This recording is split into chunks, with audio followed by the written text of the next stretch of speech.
Many times we think as we're studying the Sahaba or as we're studying the people of the past that they didn't have some of the same concerns we have, that they wouldn't ask some of the questions that we ask. But subhanAllah, we find that a lot of times they did, despite their righteousness and despite their piety, and there's nothing wrong with that.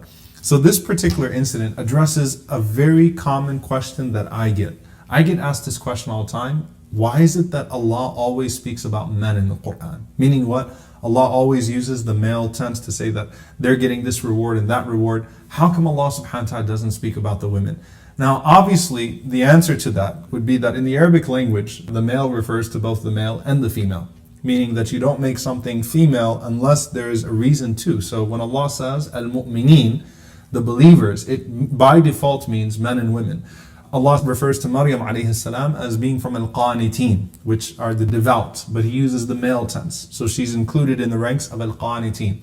When the Prophet ﷺ mentions certain hadith like the 7 shaded under the throne of Allah subhanahu wa ta'ala, and he mentions a young man that was called by a woman of great beauty and status, and he said, I fear Allah subhanahu wa ta'ala, by default, the scholars say it refers to women as well. If a young woman was called by a man who was very attractive and she rejected that man out of her fear of Allah, it refers to her as well. Now this incident, subhanAllah, is a question being asked to the Prophet ﷺ by none other than our mother Salamah radiallahu ta'ala anha, the great wife of the Prophet ﷺ, one of the scholars of the companions of the Prophet ﷺ. She says that I said to the Prophet ﷺ, Ya Rasulullah, ما لنا لا نذكر في القرآن كما يذكر الرجال.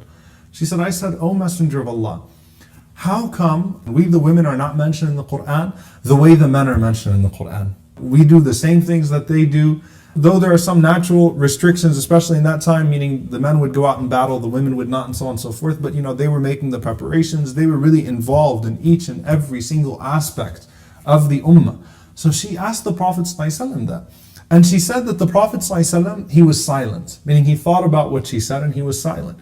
And she said that the Prophet ﷺ, he moved on, meaning the conversation just went elsewhere, and the Prophet ﷺ had to go. And she says, فَلَمْ يَرُعْنِي إِلَّا وَنِدَاءٌ عَلَى الْمَنْبَرِ. She said that he didn't answer me until he was speaking on the pulpit. She says, وَأَنَا أُسَرِّحُ رَأْسِي فَلَفَفْتُ شَعْرِي. She said, I was combing my hair, but when I heard the Prophet ﷺ speaking on the pulpit, she said, I quickly tied my hair into a bun. ثُمَّ جَعَلْتُ سَمْعِي عِنْدَ الْجَرِيدِ. And she said, I went to the door and I started to listen closely to what the Prophet ﷺ was saying. And she said, فَسَمِعْتُهُ يَقُولُ. I heard him saying, and this is the verse now, which is in Surah Al-Ahzab. Allah subhanahu wa ta'ala says, إن المسلمين والمسلمات والمؤمنين والمؤمنات والقانتين والقانتات والصادقين والصادقات والصابرين والصابرات والخاشعين والخاشعات والمتصدقين والمتصدقات. Allah subhanahu wa ta'ala goes through all these different categories. والصائمين والصائمات والحافظين فروجهم والحافظات والذاكرين الله كثيرا والذاكرات أعد الله لهم مغفرة وأجرا عظيما. Allah says, indeed the Muslim men and the Muslim women, the believing men and the believing women, the obedient men and the obedient women, the truthful men and the truthful women, the patient men and the patient women, the humble men and the humble women, the charitable men and the charitable women, the fasting men and the fasting women, the men who guard their private parts and the women who do so as well, and the men who remember Allah often and the women who do so as well. For them, Allah subhanahu wa ta'ala has prepared forgiveness and a mighty reward.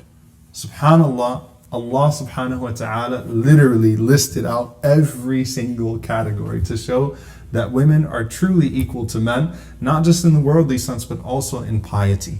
That women are equal in piety. Inna akramakum indallahi atqakum. That verily the most noble of you in the sight of your Lord are those of you who have the most taqwa. And Allah subhanahu wa ta'ala did not spare a single category here, to show that women can compete with men and women can excel even beyond men in all of these categories. And that's the point, that although each and every single ayah refers to men and women, unless there's something that makes it obvious, obviously specific to men, Allah subhanahu wa ta'ala means by that men and women, and the believing women are just as capable and at times can even supersede believing men. So we ask Allah subhanahu wa ta'ala to join us with the believing men and the believing women in Jannatul Firdaus. Allahumma ameen.